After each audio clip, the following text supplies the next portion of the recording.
So my name is Lisa Riolo, and I'm actually super excited about this panel. And this is a topic that I've been wanting to see at a show for quite a while, or a conference for quite a while, because I've found that it's actually really difficult to get experts to open up and share about what they do with copywriting, and to find people who are good instructors or good teachers. And so we're really fortunate that two people that I think really highly of actually are educators and have a phenomenal writing background and are very involved with online marketing. And then also we have Scott. We got here first. I read a book yesterday.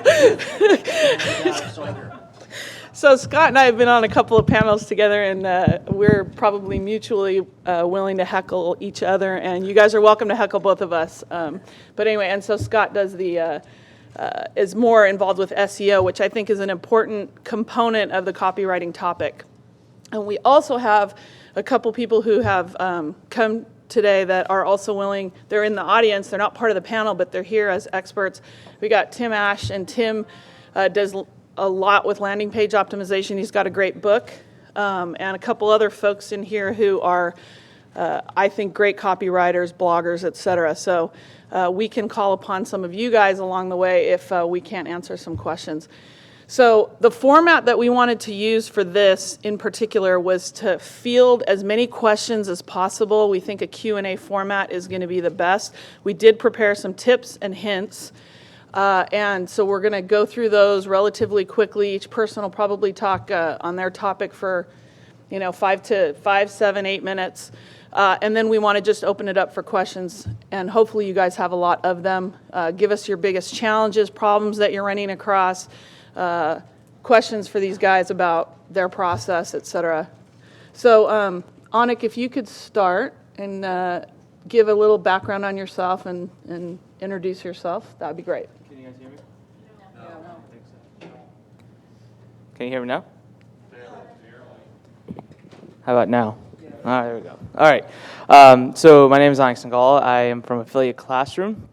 Got started online about 5 years ago, and I basically started doing web marketing, online marketing, trying to sell products.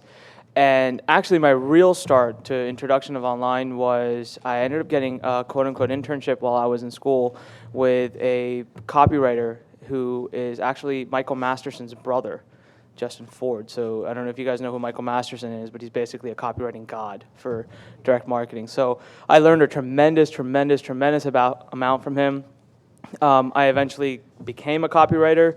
I learned, how to write and all that good stuff. And then from there, I took those talents and I went a little bit more larger scale into internet marketing. So today, I still write most of my own copy.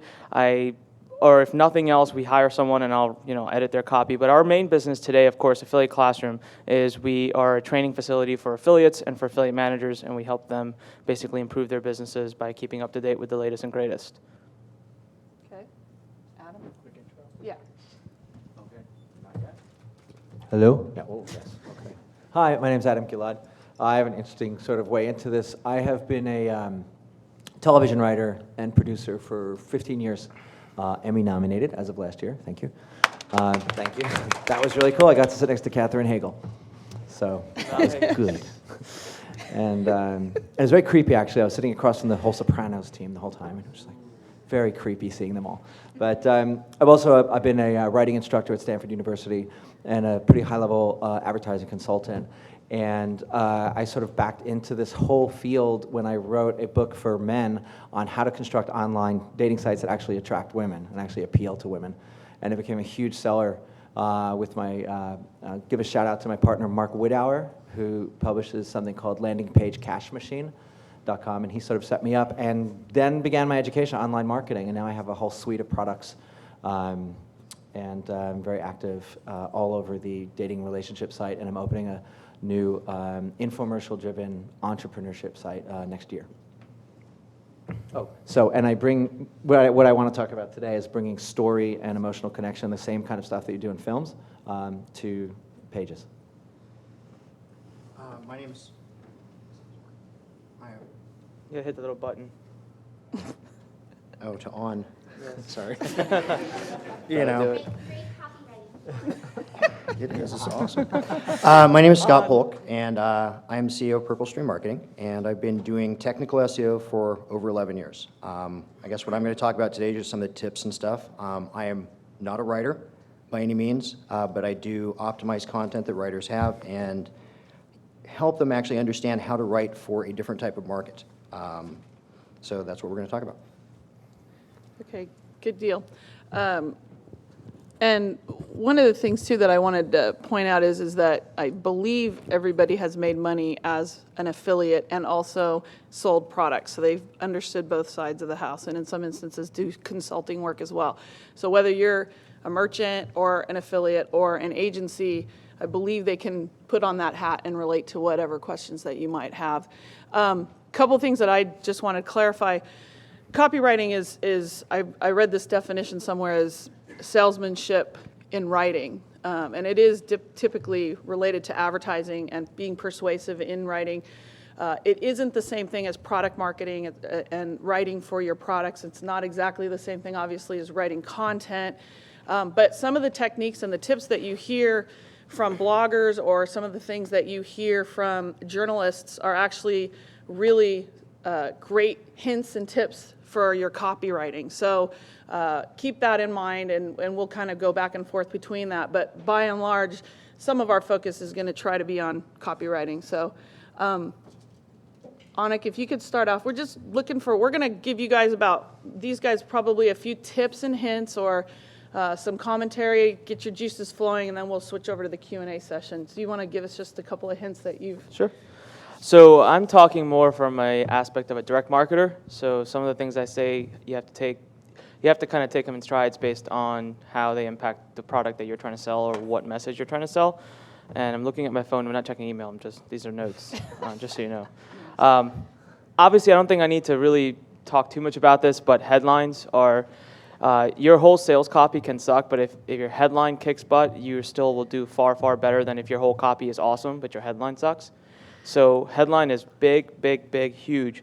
One of the things I always do with my copy is I always scan it once I'm done writing. And if I can't tell the whole story from just reading the multiple subheadlines that I have, so I'm grouping my whole message is being grouped into chunks. And every chunk has a subheadline above it. And it has to be something captivating, but it also has to pretty much tell them what's coming up in the next few paragraphs. If I can't tell the whole story by reading those subheadlines, it's not a good copy. So, of course, many people are not going to sit there and read every message or read everything you have, but if they can scan it and get excited about it, that's a much, much better chance of selling. The other thing that I have really been testing with as of recent, well, not so recent anymore, maybe at least the last 8-9 months, has been video. Putting video on my copy has just made a tremendous impact. And I think the reason is pretty obvious or pretty common sense. But I've actually also tested 2 different kinds of videos. So one where it's more of a Camtasia / those flashy things coming in and out and, text flying around versus just a raw video of me sitting there talking to the camera. And believe it or not, the second does better. Just a simple video, not too much, stuff going on. But then again, like I said, that depends because the people that I market to many times know me, they have a little bit of that relationship, so maybe they want to see me more than if you're doing more mass marketing. But the general rule is video has been helping tremendously. And the last thing I'll say, and this is kind of a silly tip, but it's really, really worked. I go through a lot of copy sometimes, and I'll go through websites, and I'm amazed by how hard it is to find the order button or how hard it is to get to the order page. That should be like the biggest thing on your page. And I've actually tested this. I've actually tested making it really ugly. Like it really stands out. It's like this orange, bright, disgusting looking thing. And click-throughs go right through the roof. Because people see it. So, it's a simple tip, but you know what? I heard this, 7-8 months ago at the Underground. And, I thought, oh, that's a stupid tip. And I went back and looked at my pages, and I was like, maybe not. So I put it in, and I've definitely seen an impact from doing that. Good. Adam, you want to take it? Tell us a little bit about the Adam's got like 10 pages. audience. Well, I was always over prepare, I'm just going to talk about something specific today. I agree with what Anik said about headlines, and I'm going to give it sort of a fun spin because I've done a lot of work in storytelling and both academically and obviously in Hollywood. And so I want to talk about the emotional experience that a person has when they come to a page. And I agree with you say about headlines. And one way I'd like to reframe that, does anyone know the term plot points? I know, this is like my world, so I don't know. But a plot point is where a movie changes, where it hinges, some hinge point where something you're propelled forward. So I think of headlines as plot points in a movie.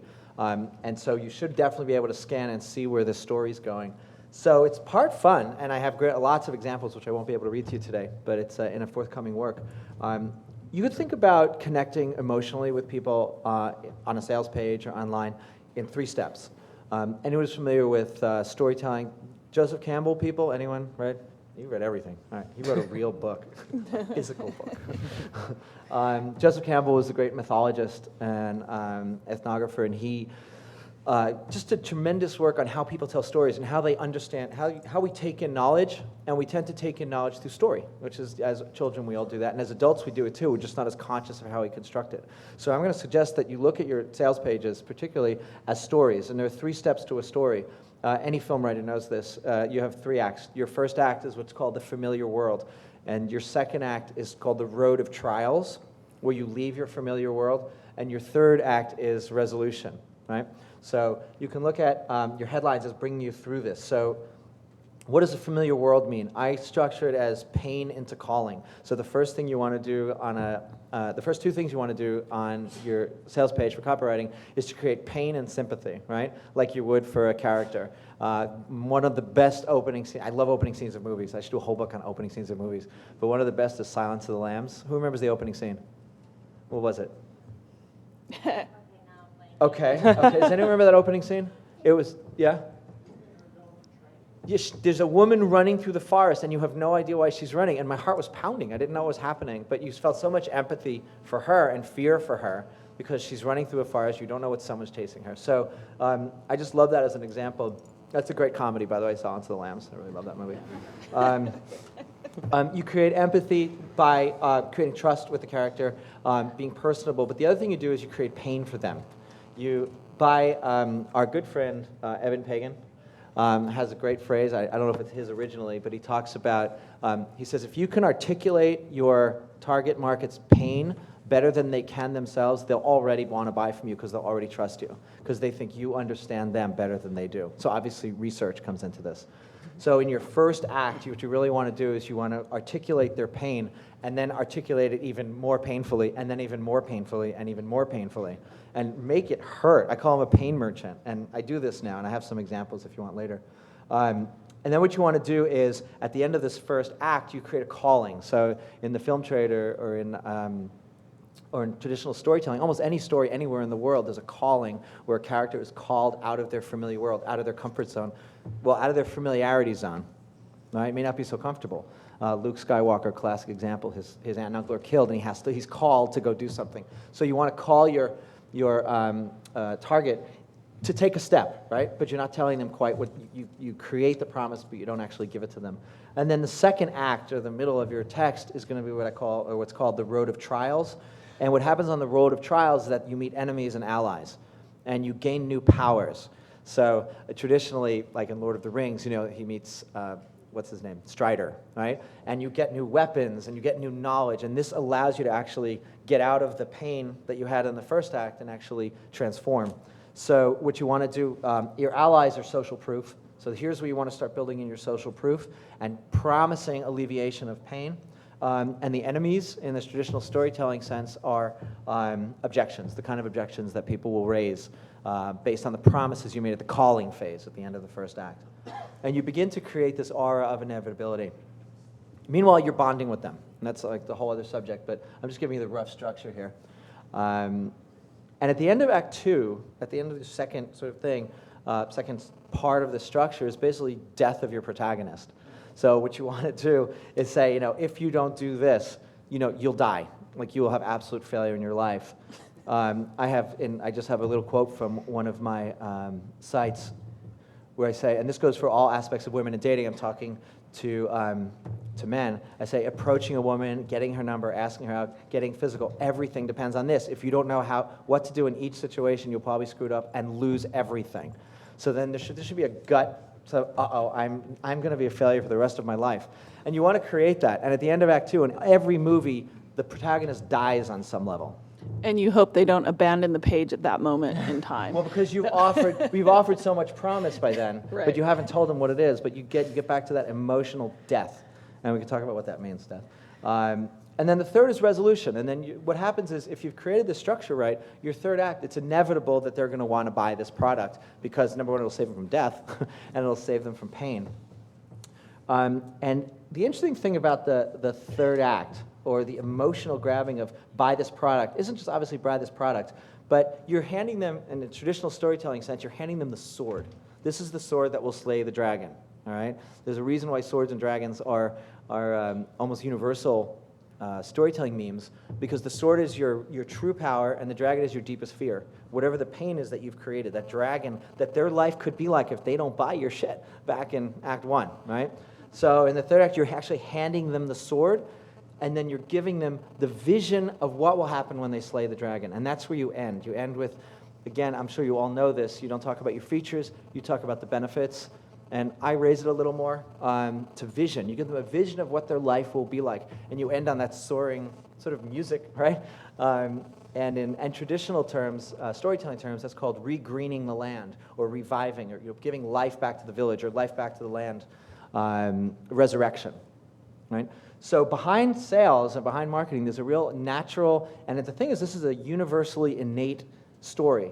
It's across all cultures, all around the world. Tell the story of the hero who leaves the pain, who takes that courage to leave the pain, face trials, find allies, get social proof, die. The old self dies, and then they get a vision and a new power by buying your product. So it's a little overview of sort of an emotional underlayer of what you could be doing. And then test it. Yeah, right. Yeah, so what we'll do is we're going to switch a little bit. So this is some background information. Like I said, get your juices flowing so you guys can start thinking about the questions that you have. Another important component in our world is obviously the technical side of getting your content out there, getting your copy out there. And some of the things, you maybe spend a lot of money to get traffic to your site, and you want to be able to convert that traffic. And there are some issues related to where's that traffic coming from and how does it relate to the content. So that's what we're going to turn to Scott for, the on button. Well, I'm not really sure I can follow these two gentlemen up as well, but I'll give you some stuff. When you write content out there, I mean, you really do. Should I put you in the middle, or, yeah. You have a high chair. A high chair, yeah. You really do want to write for the user, and you have to understand that the user is your market. And when you really look at what you're writing at, you really have to consider that the search engine is also a market as well. And from an ideal perspective, just getting right down to it, every single page out there, the only way to optimize it properly is to optimize against its competition. And that competition set that you find will be the search engine results for that query. But what I do have is some great little guidelines to get you started.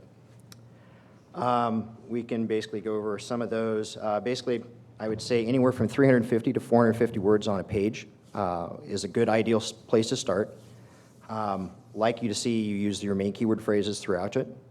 Say your first page, or I'm sorry, the first sentence, twice within the first 200 words, and then also within the last sentence, and then spread out evenly throughout that text where it seems appropriate.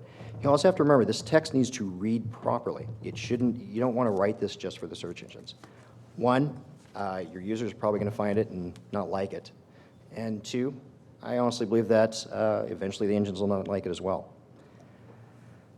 A few other things that we can do, writers definitely should be involved with would be, say, for instance, your title, description, and keywords tags.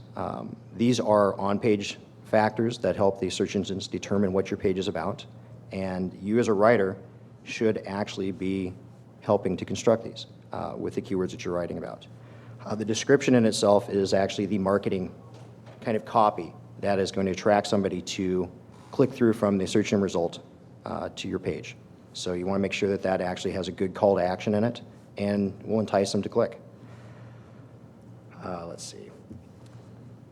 I didn't have a piece of paper, so I started writing things down. Do you want to, we can plug in your... Well, I've covered all those already. Okay. That's the thing. All right.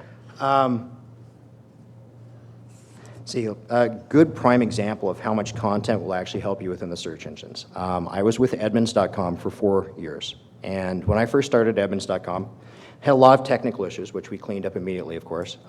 But they also have probably the best editorial content on the web when it comes to automotive. I managed a staff of 35 writers from the SEO perspective, and what we ended up doing is starting at 3.5 million unique visitors a month in 2004 to, as of last month, was 16.5 million uniques a month. We took Edmunds up, and this was across all boards, so it wasn't just SEO in itself. But we took Edmunds from a number 8, number 9, 10 position in the automotive category to number 3. There were only 2 sites that were actually had more traffic than us, and that was General Motors and eBay Autos. So editorial content itself is really what powers the web out there. And if you want your sites to rank, you need good editorial content that's actually going to convert, and you really should optimize for it. I think that's pretty good. Yeah. And then one thing that I just wanted to add independently is I studied short fiction writing before I got involved with the online space. And one of the things that I've found people have some difficulty with is sometimes getting started. Sometimes there's different issues that come up in terms of process for different people. And one of the things is having really tight copy and being able to convey the ideas and the thoughts and what have you in a short little bit of space. So these are just a couple of little tips, but that I have found work and I've noticed in what I consider to be really good copy, or that I've seen have good conversion rates, or people refer back and say, oh yeah, they've got a great site. And one of the things is the use of active verbs. I know that's really basic, but sometimes people don't understand how to get that into, say, a product description. So anytime that you can use active verbs, it creates motion, and that is usually something that'll help you to connect to your audience. Because you talk about writing to the user, and part of that, or the audience, is part of what you're doing there is getting some credibility on your end, and because they can relate to what it is that they're reading. Another one is to try to evoke the senses whenever you're using descriptions. And one of the greatest techniques for doing that is writing to people's sense of smell. It's the oddest thing. People have tons of associated memory with scent as opposed to sound or other things. Sound works as well, but one of the ideas is positive sense of positive sense, oftentimes related to a positive emotion. So if you can put that into, for example, product descriptions, that's a great way to do it. It's also a great way to get yourself started. So if you, it's going to sound weird, but like say you're writing headlines and product descriptions for shoes, literally, and I'm not joking around, start smelling things that it'll get you in that get your creative juices flowing. People will say, oh yeah, go smoke pot, right? No, but not everybody does that, right? So you want to get creative, start smelling things, go into your refrigerator, food, spices, whatever. You can go out in the garage, you can smell, and it'll get you into a frame of mind. A lot of people use a lot of other techniques. It's July and you're writing for the holidays, so you decorate with a bunch of the holiday type things or put on holiday music. Get yourself into that. Smell your summer sandals. I was waiting because you were going to say smell your feet and shoes. Yeah.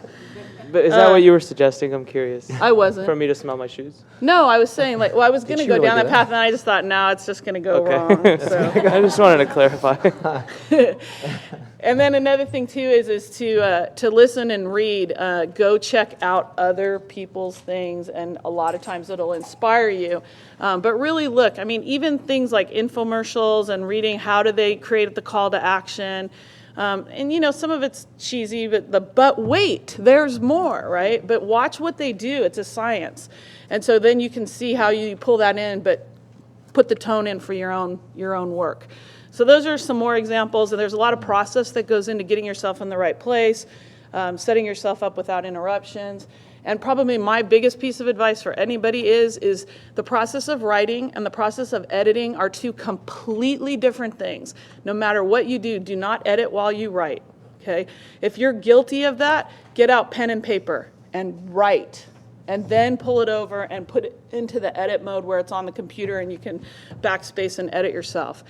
And if at all possible, give yourself time in between. Ideally, to actually physically go away from it for 12 hours or more.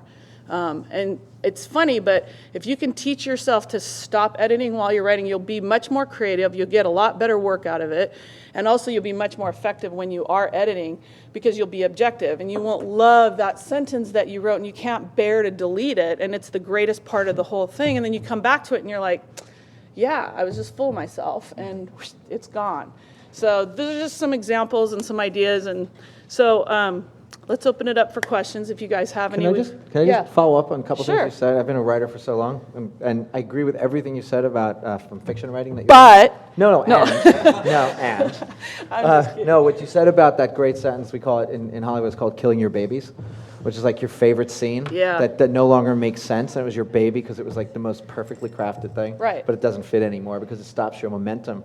And the other thing, which should be obvious, is that certainly in Hollywood, you know, the idea of when you write a script, there's one purpose, and every page should make you want to turn the page to the next page. So it's the whole thing about building momentum is really important. That's why I was trying to create that sort of story. Right. And the other thing, just to build on what you said also, which is, you know, when you read, everyone's bombarded with marketing copy. And maybe it's just me because I'm in this world now, but I think we're all bombarded with marketing copy all the time. Keep an eye out for any evocative words. What you said about sensual writing is absolutely true. Any word, if you're just reading and it just gets your attention, you know, circle it, mark it. If it caught your attention and it stopped you, that's good. And anytime you're about to write a cliche, stop yourself and find another way to say it. And this is all in my online my online dating advice. Exact same stuff. It's like, how do you catch people's attention? How do you evoke their senses? Yeah, You know, yeah. how do you wake them up to go, oh, this is different? Yeah. There's some good books out there that are just books about words and lists of words, and they're wonderful to prompt you. Sometimes you're stuck on it, and it doesn't work the same way as a thesaurus, because the thesaurus, yeah, you're going to find some synonyms, but a lot of times just seeing this list of action verbs, for example, you might not use any of the ones on the list, but it'll get you in that frame of mind. So yeah, Words that sell, and then dictionaries of slang are fantastic, Yeah. by the way. definitely. Depending on your field. One of the things I want to let you guys know is if you come up afterwards and share with me your business cards, I'm going to share it with everyone. I'm going to send you guys back a whole list of resources that I think are helpful for copywriting. I've been keeping it for a while, and these guys also have some things that they've referenced, and we're going to put that all together and send it back to you. So at the end. Okay, so what questions do you guys have? We have right up in the front, and we'll just keep working our way through. Yeah. I'm wondering, Adam, specifically what you think about, I've been in television and radio, and I edit a magazine, is I read everything out loud. So I write things, but then I also read them out loud to myself. Right. And not to make sure that it sounds like television or whatever, but I think sometimes you can add too many words, too many descriptors. Yeah. It's just too much. Do you advocate something like that? Absolutely. It's funny you say it. The two things to say about it. Adjectives are your enemy. If you're using adjectives, it's probably because you're not finding the right words to really encapsulate the power of what you're having to offer. Adjectives are usually a crutch in most writing, as you probably know. And the other thing about reading out loud is, you know, people always ask what the definition of poetry is. And well, some of my favorite definitions are, you know, poetry is the thing that can't be translated, which isn't necessarily true, but it's partly true. And the other is conveying meaning with sound. So I taught poetry. I'm a poet. I love poetry. It's great to read it out loud because there's a rhythm, and this is, you know, I can't expect everyone to do this naturally. It takes practice, but there's a certain rhythm of language that's beautiful, that's sonorous, that gets you almost into a trance, and I'm good at that. You know, that's something I'm good at, and I think it's really important to read it out loud because you'll hear your mistakes, you'll hear your repetitions, you'll hear where it's weak, and when Right. you're using too many words. And this also goes what you're saying about short sentences, and certainly, I rarely write a paragraph that's more than 2 sentences. Ezra Pound's definition of poetry said it should be like a hard, it's been a while now, but it should be like a hard gem, you know, it should be like a tree limb, you know, it should be hard, there shouldn't be fluff around it. And people will feel that integrity, you know, like a man of few words, like has more impact than someone who rambles on. Right, so it should be tight. It should be explosive, and which is why word choice is so important. And it definitely has a visceral impact when the sounds are hard, when the sounds really get you there. But yeah, that's a great piece of advice. Tim Ash here. This is a question for Adam. I like the whole idea of the story arc and how to tell the story. I just wondered if you could comment about how that gets messed up on the web, specifically in 2 ways. One is people's attention span, the length of time you have to tell that story, and also the fact that we're used to being in control and clicking on things or looking at things in any order we want on a web page. Well, here's a story. So I'm a storyteller, and I used to do a lot of children's storytelling when my kids were young. And my older son is a great storyteller, and now he's a songwriter. And my younger son is a total brainiac. And so his story, every time, we would make up stories, and his story would be, Corny the duck walked out his house, bonked his head, he died. Okay? That was his story every time. So that's a story. It's 3 sentences. So a story doesn't mean just what we're talking about. It doesn't have to be this long, drawn-out thing, but it has to be emotionally compelling. You have to grab the person's pain right in the beginning and then lead them. So length isn't an issue for me at all. You can tell. It's out of order, it's getting scanned differently. Do you need to make any adjustments? What do you mean it's out of order? I think it's headlines a lot of times. I think back to Onyx's point Back to about being platforms. able to make sure that, because part of what you're talking about is, and it's, Oh, we were people just talking about, it's jumping? a quote in your book, which is, that how do people read on the internet? They don't, right? And so they're just, most people are coming, they're scanning, they have limited amount of time. And so as a result of that, and Anik, you made that point. Can you tell that whole story in your headlines, even though those other pieces are really important and you hope that they read it, there's a very good chance that they won't. So can you create that exact same thing through the use of the headlines? And also your other point is depending on where they're going to land, they're not always going to be able to go through the entire process of the story.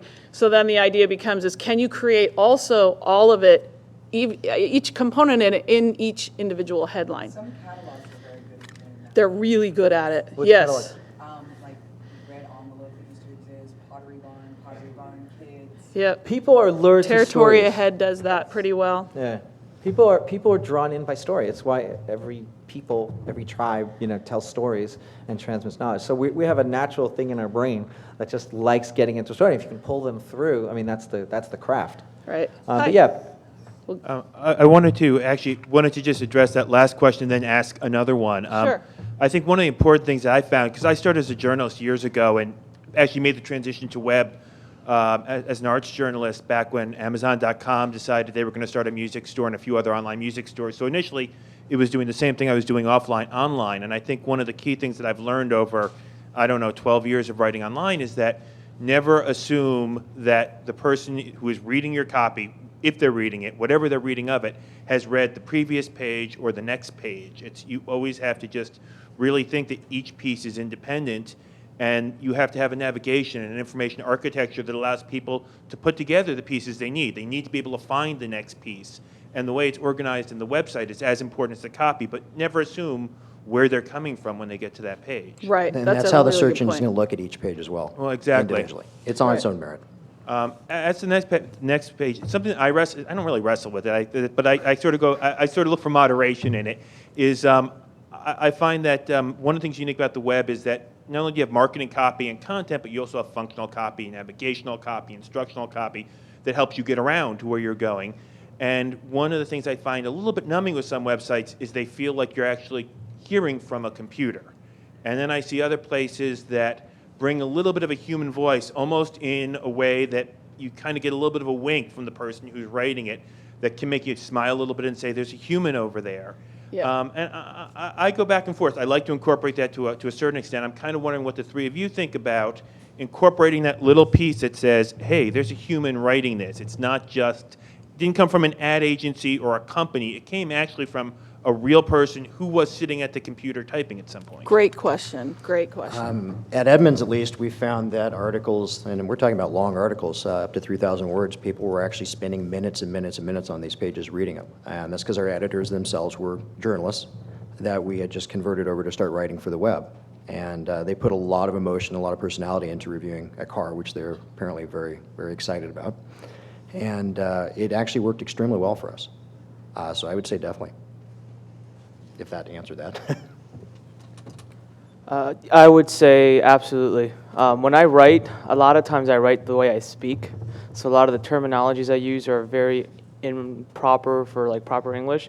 I don't write in proper English, so if I were to say dude, I will put it in the copy.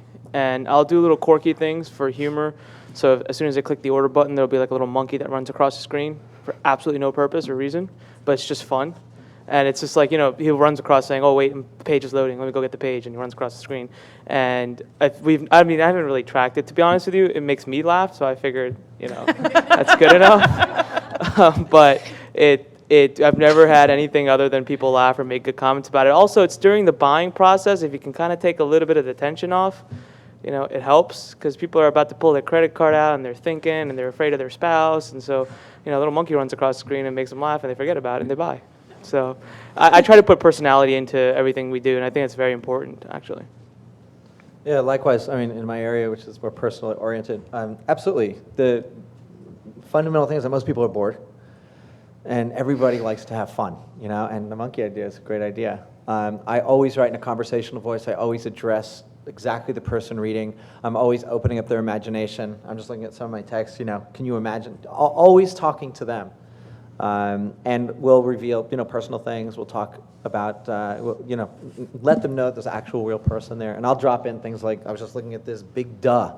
Like, if something's obvious, I'll just write a line, big duh. People get that and they say, oh, it's a person, and it feels personal.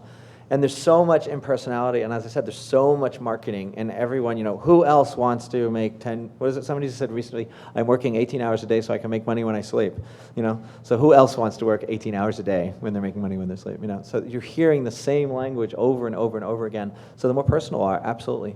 And obviously moving toward video is huge.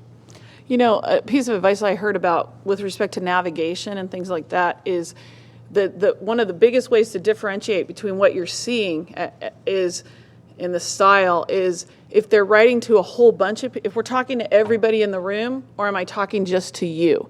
And the words that you choose to use in the navigation and the writing style, if you're just talking to that one person in that moment that's reading it, your style will be more personalized.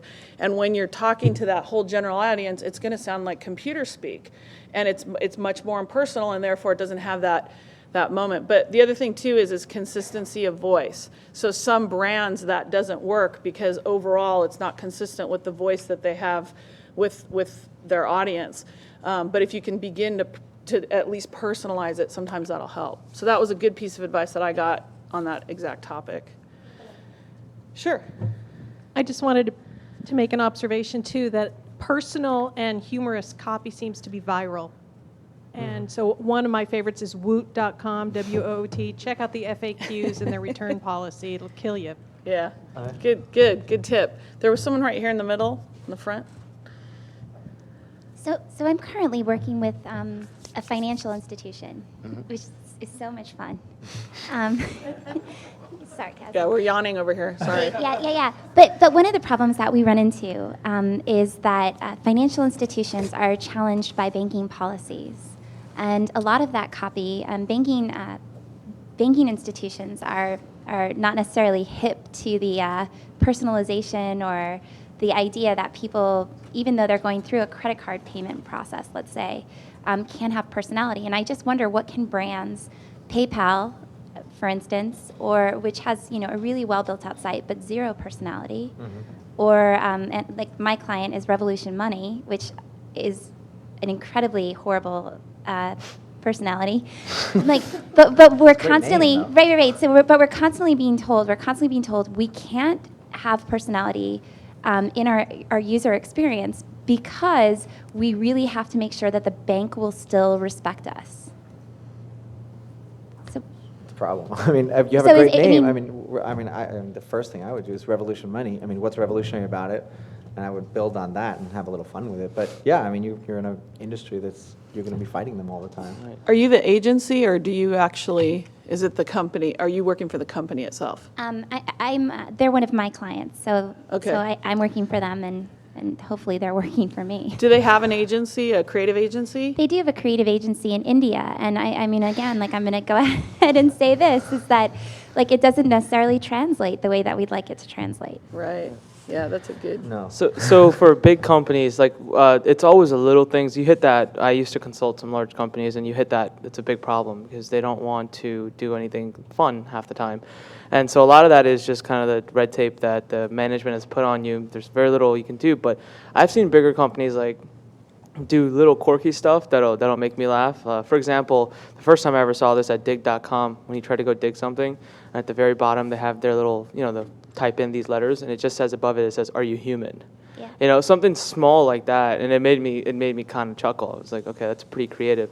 So you'll see it. I think you see more and more of it in these bigger Web 2.0 companies. They're stepping out and they are bringing personality to their entire websites, and it's helping a lot. But I guess if you look at some of the bigger, financial institutions, it's you can only do, I guess, what they'll limit you to do. But I would say that if they added some personality to it, it would probably definitely improve. What about trying to create some personality outside of that experience in itself? Outside of the payment experience, that funnel? Yeah.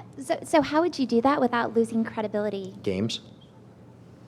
Like, spend your money here Orbitz or die? actually does a really good job at that. They've got some really great online games that are actually incredibly good if they were used properly for SEO as well, because they're basically link magnets. But if you can't do it within the confines of your funnel itself, because you don't have control over it, then try something outside. Get your There's affiliates. a lot of things you can try. Get your if they have affiliate program, I assume, right? Get your affiliates to do some experimenting with some of their promotional pages, and get their metrics. Steal the Okay, stuff. yeah, get their metrics and show it to whoever you need to show it to say you can reach a whole nother audience if you were to do these pieces, and games are an excellent way to do that. So I would leverage it. I'd find a few that are really good at it and have a great voice. Bloggers are great for that because they usually have their voice, and if you can find somebody who's fun and creative, see if you can get them to work with you on something like that. So and then experiment. Have a perfect example for that. You mentioned India, so this came up. I was there just a few months back, and they showed me a video, the team that I work with. It's Lenovo is coming out with a new laptop in India, and they're releasing it. So a couple months before they released the laptop, now this is IBM or Lenovo of all people, so it's a pretty big company. They took one of the most popular and famous Indian movies, and this one scene from it, that's very popular. It's like everyone in India knows about it. And they made a cartoon out of it, and it's completely goofy.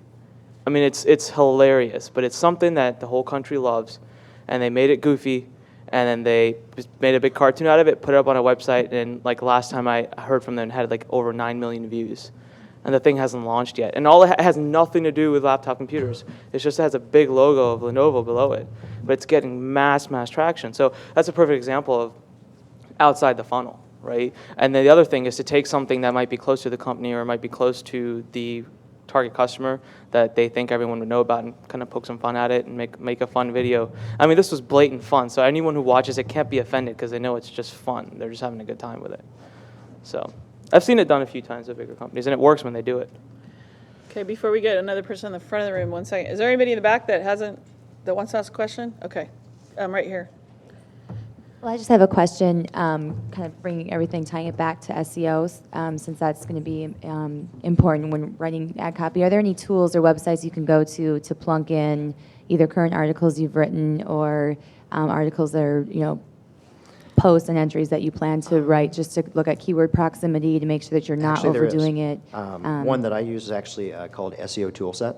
It's put out by Bruce Clay, and it's actually SEOtoolset.com.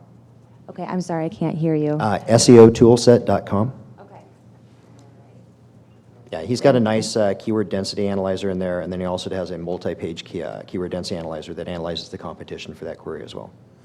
So it'll pull out those on-page factors and actually just at least point them out to you, and then you can try to mold your copy to work in that. So like, just to make sure, so like if I'm trying to target a certain keyword or phrase, I can enter that in, it'll just like highlight and give me a grade or something to let me know how great. Yeah, it'll I'm basically doing just it. point out all of the different elements that his tool sets that is designed to point that he believes are good on-page factors. That and, you that can works, compare them all together. because I totally think it's great to be fun and conversational, but you might just want to, for fun, double check. Yeah, make no, sure. it also depends on your business model. I mean, completely. Fortunately, unfortunately, however you want to look at it, the search engines are here. They bring us a lot of traffic, and depending on how you monetize that traffic, it's make or break. Right, okay. Anik, did you want to add to that? Okay. I tried, man. Will? Oh, Will in the back. One thing that I'm struggling with is we run an SEO company, and we do it because it's direct marketing. You know, you pay X, you get back Y. What we've avoided so far is writing copy for our clients because it gets them off of the focus of, well, we don't like the way this one word or these two words are mentioned. So we were like, you know what, we're just not going to do the copy, and we'll work with someone else. And it's something I've personally struggled with, is how to, as an agency, try to, you know, create in-house copywriting, but then shield it from people just because they can change a few words or exuding some control over those words, feeling like they have to have input and having it take 3 months to write something that we wanted to get up, get ranked, drive traffic, and get sales. So what would you guys, how have you guys come across that in your time? We cut their hands off. Completely.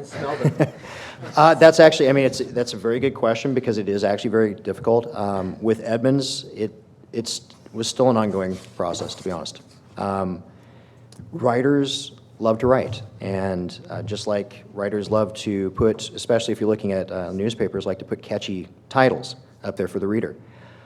What we do is we would let them do their catchy title, but that would technically not have any real weight on the page, and we would also have a title for the engines, and make sure that that was put up there, was in the title tag, so on and so forth, all the way down. But we'd let them have their large catchy title and put it in large print or large font on the site, and so we could actually try to service both as much as possible. But yeah, it's very difficult to do. Good. I'm going to ask Tim to come on up, if you could join us up here, if you don't mind. And Tim, go ahead and just give yourself a quick little introduction, and I think he has a lot of really good feedback as well. He's got a whole chapter in his book about copywriting and how it relates to the landing pages, so wanted to introduce him. He's kind enough to come up and join us. I'm crashing a panel. This is really fun. It's a first. Think of us as Georgia. In Georgia. Well, we're just creative up here. Not sure where to go with that exactly. I'm stepping away. Basically, what we do is landing page testing. So what I'm going to be talking about real quickly is some tips for how the writing on your page specifically affects, you know, the conversion. And there's 3 things I want to focus on real quick: the tone, the structure, and the format. And structure and format we've covered already. You should basically write in a kind of inverted pyramid style. People may not read down the page, so you better tell them everything, just like in a newspaper in that first article, and then have the supporting information below. And each section should itself be in inverted pyramid style. So they might read only the first sentence or headline like we were talking about. In terms of the structure, it should also be short sentence fragment, bullet points. Don't write in complete sentences. Nobody reads paragraphs. Nobody reads paragraphs. Okay. But the most important thing I want to focus on is the tone. Now, this is where I'm going to disagree with some of the evocative stuff that we've heard and the sensual stuff we've heard here. The fact is, just about every study that I've seen from Jacob Nielsen, who's a giant in this field, says people don't want to be entertained when they're on their page. Who comes to a page to be entertained? Anybody? Entertained? Not too many hands. Sometimes. Okay. You're there to accomplish something. You're there to get a task done. Okay. You're usually very task oriented, and you want to get through something. So, what you should do is stop writing in marketees. How do you do that? Okay, all of us are used to it. We have the world's greatest something. Okay, there are 8 million entries for world's greatest on Google. You're not the world's greatest at anything, and even if you are, there's other ways to say that. So don't use any adjectives. Try this. Go back to your page and cross out all the adjectives.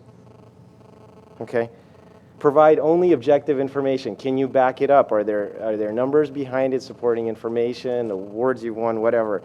And focus on the needs of your audience. Now, if you do those 3 things, you're going to have much better copy, because what's happening is they're reading through it. Every time they get to an adjective, they have to stop, and there's a cognitive load where they have to evaluate. Is this adjective true or is this bullshit?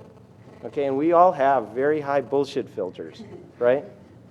So don't make them go through the exercise of deleting all of that mentally, and you're just wasting their time and attention on that. Instead, just give them the facts, ma'am, okay? That's my suggestion.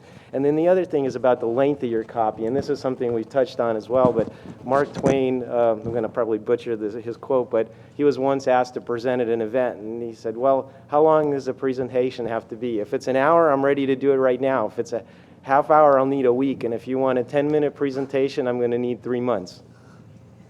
You with me? By the way, that was storytelling. Yeah. Yeah. So basically, study after study again, less is more. Take your page. What would it look like if the content was cut in half by word count? Okay, do that. And you know what? There's still dead wood. Now you have the time to focus on the essential stuff. Cut it in half again. Less text on the page, more white space means higher retention of information, higher conversion. Everybody's happy. No one really cares about what you have to say. They care about themselves and their needs. So that's how I'll leave you. Stay up here. Tim, I'm not going to sabotage the recent guests of the panel, but I totally disagree. I think we've got to consider who our audience are and exactly what you said, what they're trying to get out of the site. So if I'm an investor, or in this audience, if I'm a partner, I want to know the details, at least somewhere on the site. Okay, homepage, keep it short, keep it headline-oriented, like Adam was saying.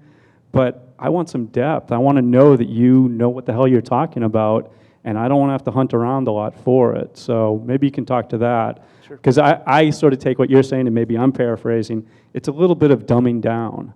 And I think that's a dangerous thing to suggest to people who know how to write, and with their help are learning how to write even better. I'll give you a perfect, well, first of all, you're right, but supporting information is just that. It's supporting information. You can have a whole microsite with really deep content around it and put the kitchen sink in there, but don't clutter the main conversion path with it. We did a test for a company that had stock option research software, and they said, our audience are quants. They want all the details in the kitchen sink. We said, give them the form for the free trial.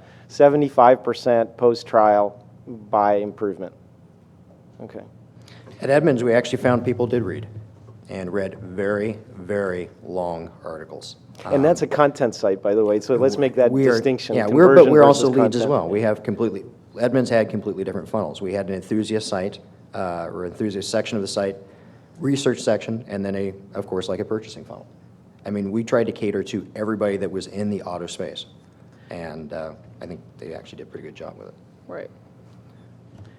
I need to sort of conditionally disagree with you, Tim. Just on I mean, I think one of the things that's kind of hard to say with absolutes is that they're all different types of websites and different types of hybrids between websites. There you go. So the question, do I want to be entertained? Well, if I'm going to read a blog, I want to be entertained. Now, very often I'll be at at some type of a commerce site that has a blog, and maybe I do want that entertainment, or the information I'm pulling is video, and I do want that. Or maybe I'm very task-oriented. I'm in the middle of a process for registering or converting, and certainly in the middle of a conversion, I don't want to be entertained. If I'm typing in my credit card number, the one thing I want to know is I click the button, it's ordered, it's only once. Don't entertain me there. But I think to say that people don't want to be entertained, I think that a certain amount of entertainment, you're always dealing with a trust factor online, and I think a certain amount of humanization builds up that trust factor because you're no longer dealing with machines. So I think you just need to be really careful that when you become entertaining, you're not becoming disruptive. And in the middle of a process, you don't entertain. But I think there are other places where, yes, I do want to be entertained. And if you look at what's going on the web, huge portions of it are nothing but mindless entertainment. And the trick often to making money is, how do you turn mindless entertainment into conversions? It's called page views and advertising, and there are a lot of sites out there that do it extremely well. Yeah, content sites completely different. You measure success by engagement, time on site, page views, all of that. That's not what I'm talking about. So yeah, I want to specify that there is a difference there, and we were talking about it in the beginning, is he was talking about the landing page itself, right? So you're just looking at where is in this instance, the consumer in the buying cycle. So at different phases, they have different intentions, and the writing style needs to be appropriate as such. So we maybe didn't call out as much as that. He's really talking about the landing page. The assumption is they've moved through the buying cycle. So maybe that specification will help a little bit. So we're not really conflict, yeah. Go ahead, let's yeah. I'm with the Internet Marketing Center. I'm actually good friends with both Tim and Anik, and I actually like both your writings. No, he's not. I actually like both your writings. That's what he thinks. I'm gonna say that I appreciate both different styles because I come from a company where we manage a lot of people, and we also have our copywriting issues as well. And And it's different styles. I like Onyx because he's very video interactive. I like Tim's because it's very contentful. I'm also part of both their newsletters, and they're very different styles as well. Onyx gives out a lot of information. Tim gives out a lot of information, but different writing styles. And I really think it comes down to the audience you're targeting and the market you're targeting as well. I manage an affiliate program, so I don't have a lot of time. So I pretty much tend to read Tim's when I'm at work and Onyx when I'm at home because I have more time on my hands. So it really comes down to really the market and the people you're attracting. But once again, I'm a big fan of both. Yeah, and Onyx, by the the way, format has- you're getting it in too matters. Yeah. So. And Anik, by the way, had a great point. You should always strive to be authentic in your voice. You can't twist yourself into something you're not. Yeah. You know. Agreed. The other big thing that's coming across here is you guys got to remember every niche is different, right? So a lot of the tips we're giving up here, all of us, it's based on kind of our experiences in the niches that we play with. But I can tell you right now, for example, I talked about like the monkey running across and some of the entertainment. If I'm setting up a bank account and Chevy Chase decides that they want to send a monkey across the screen, I'm done. I'm out of there because that's my money. I don't want to deal with that, right? So that's a perfect example of where some things that I might do that are quirky will really not work in a different niche. But it really does matter. I mean, the people that I speak to have gotten used to me, they expect that. They expect me, they get used to your writing style. So at that point, if you change it up to optimize your conversion, you might screw over everything because they're not used to that. But that's a big thing. I mean, every niche is all about testing. So it's all about figuring out what works best. You've got to definitely have to know your audience, no matter what.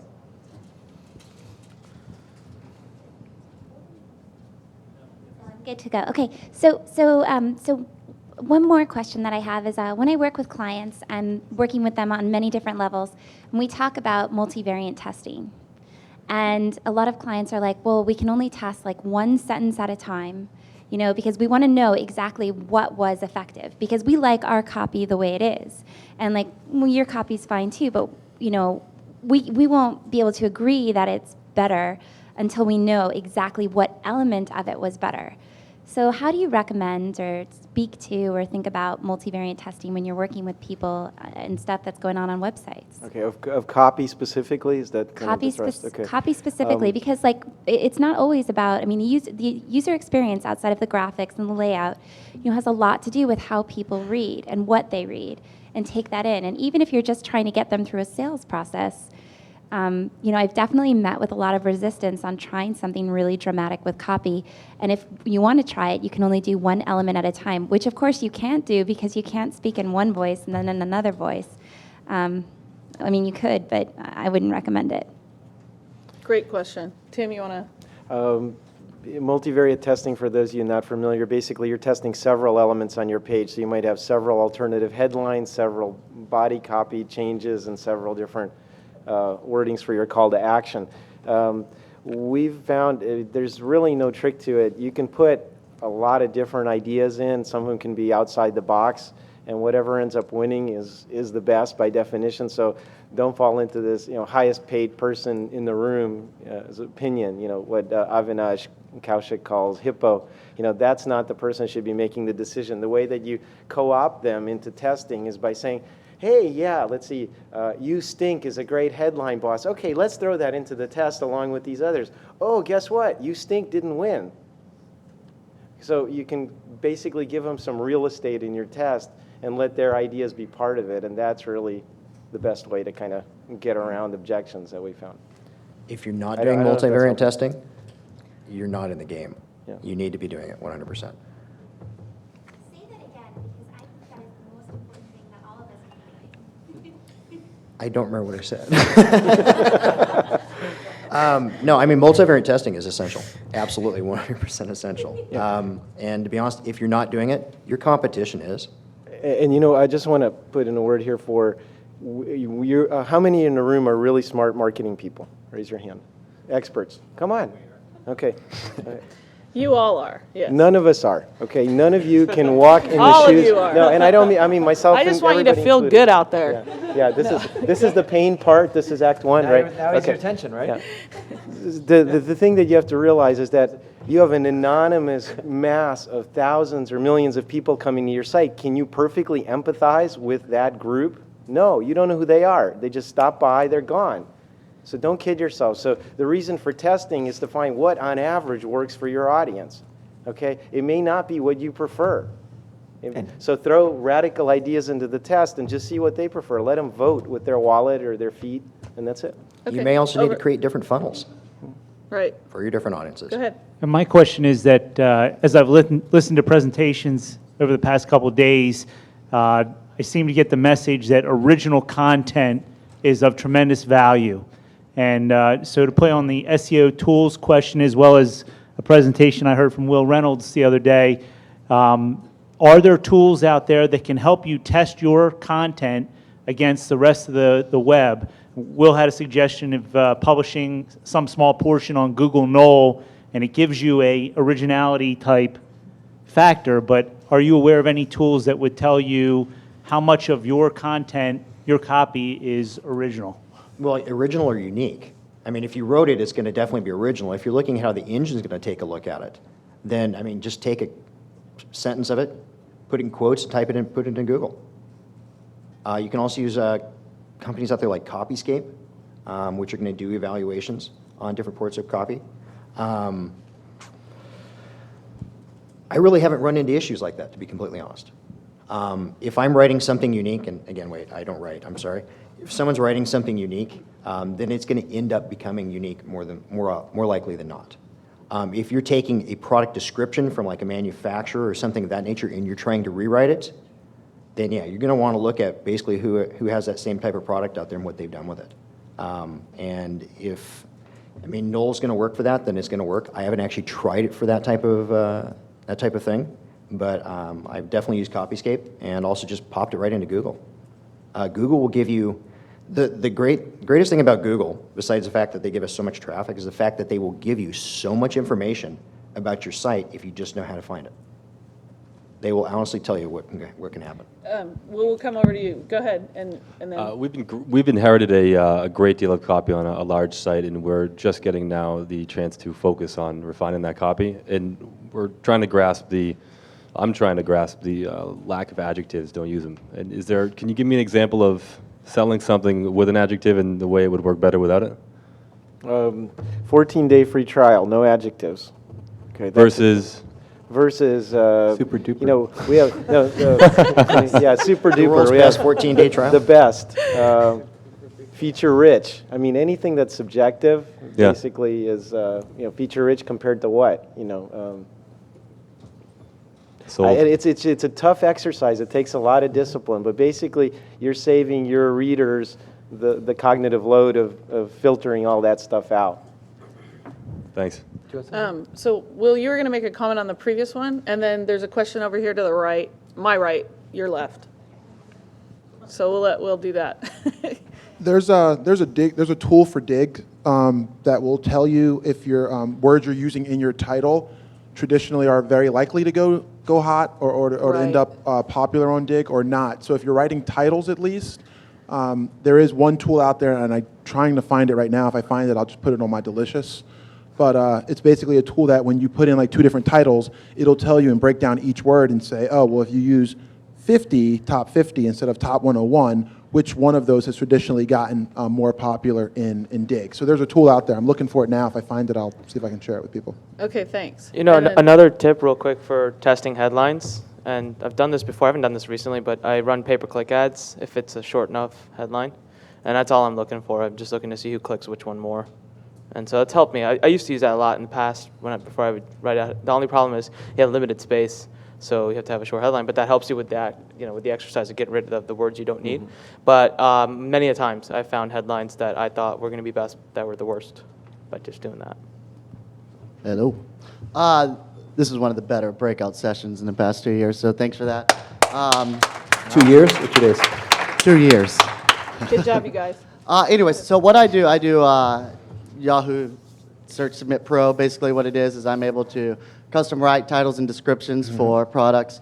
Now when I have just a homepage to do, I massage it and make it pretty, but when I've got 5,000 to 1 million products going on, I just want to do a template and get it done so that I can move on to the next thing. Do you guys have any recommendations on how to make those sexier, or things that I can do to liven up a template so that it's not just product and price? That's a great question.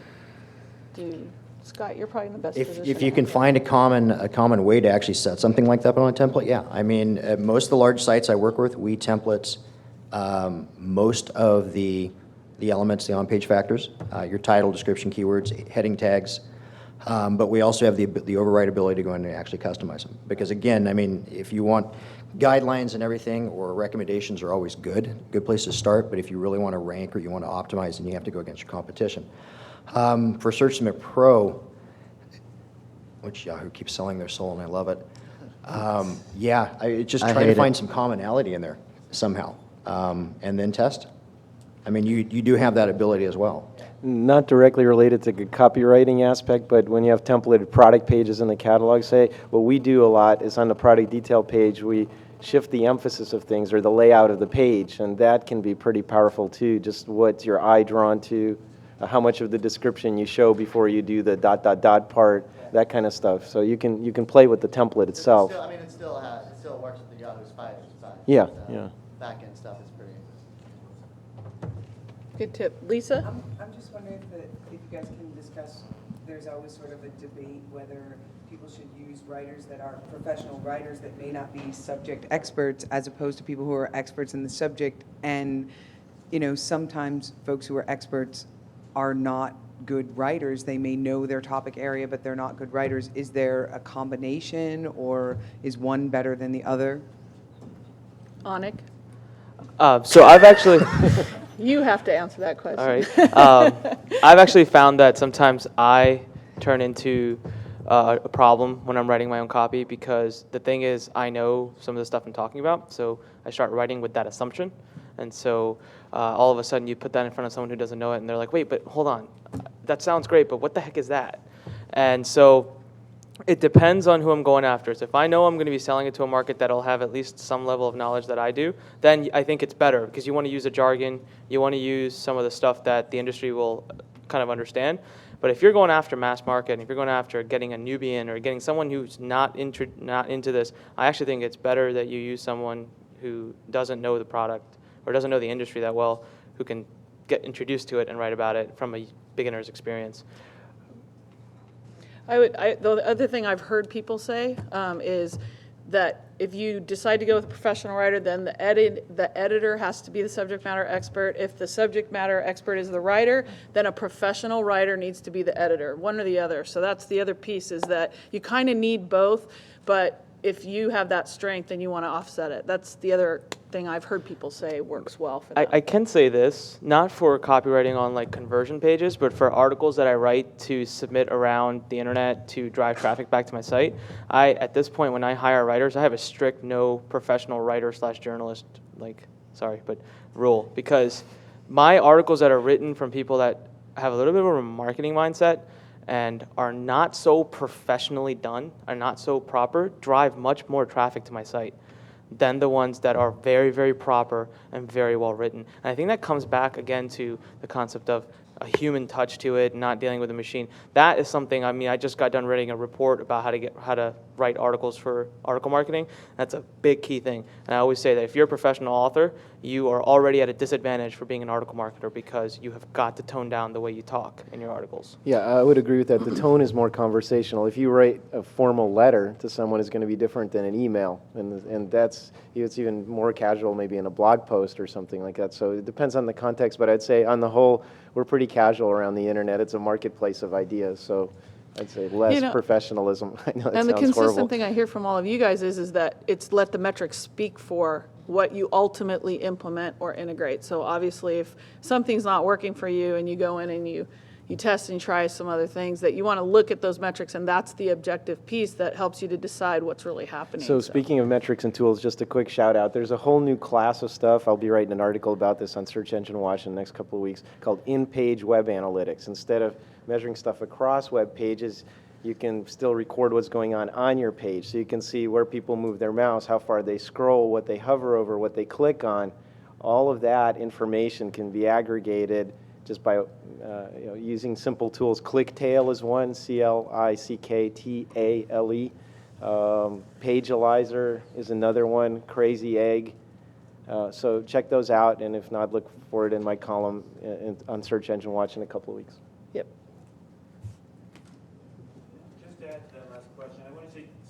best success is working with people who are experts and going back and forth. I'm the writer. I have a very good ability to bring it down to layperson's terms to give it a very human tone. So they'll write something, and then, depending on, I find the more degrees they have, the more work I have to do. Yep. But honestly, gone paragraph by paragraph and said, what did you mean when you wrote this? But I think there is a back and forth, and whether it's an editor and a writer, or a writer and an expert, or whatever it is, Right. I think there's a collaboration there that really, and for me it's always fun too as a writer, because I have to understand whatever the subject is. And Right. That means it's a great learning experience. Yep. I'd say the biggest challenge that when I work with writers is getting them to leave their egos at the door, in all honesty. Because if you're being paid to write for someone, you have to really look at what is that market plan that you're writing for, what is your audience, and again, what are the metrics that are going to actually make this successful for, well, your employer, the person who's paying your bills. And once we were able to actually do that, the writing style didn't really change much, but the resistance to actually optimizing it for the target audience was actually a lot easier met. Yep. So we've come up upon our time, and I have one request, which is please do fill out the surveys on what you thought about it and give us feedback. We're always looking to improve, and we really appreciate that. And then the second thing is that I'm part of the Affiliate Marketers Give Back, and we're actually selling buttons for $10 for donations for breast cancer research, and they're selling them at the Market Leverage booth, and we would really appreciate it if you guys could stop by and sell one. Oh, you got them right back here. Jen's they got them back here. So if you guys can do it, we would appreciate it. It's a good cause, and it's part of what we do at an industry level. So thank you, you guys. I really appreciate it.